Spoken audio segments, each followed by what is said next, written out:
full one. Yeah, once it's pretty much empty, it's easier. Samuel, child of the Lord.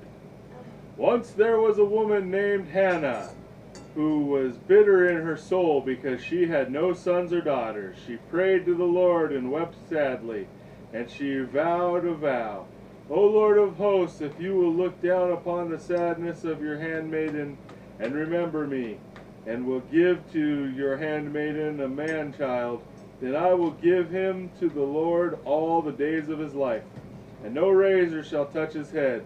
And it came to pass in due time that Hannah bore a son, and she called him Samuel, because she said, I asked him of the Lord.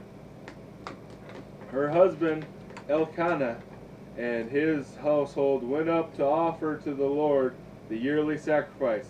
But Hannah did not go, for she said to her husband, I will not go up until the child is weaned, and then I will take him so that he may appear before the Lord and stay there forever.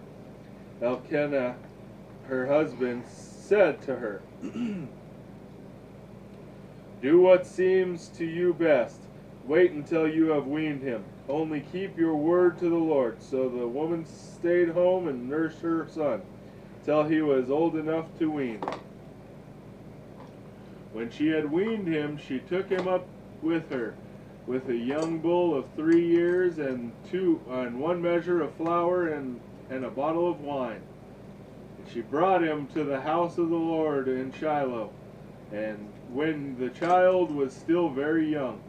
And so the young bull was slain, and the child was brought to Eli the priest. And Hannah said, O my Lord, I am the woman who stood in the temple here praying to the Lord. I prayed for this child, and the Lord has given me what I asked of him.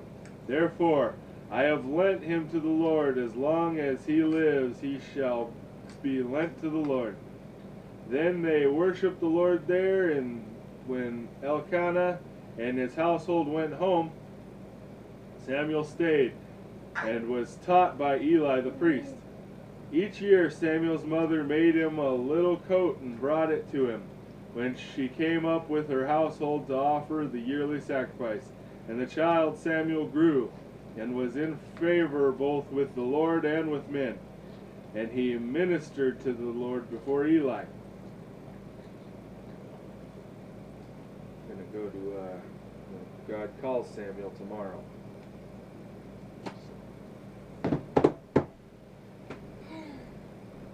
Well, I'm not done. It's very important when you give somebody your word and get in a covenant that you honor it, especially God.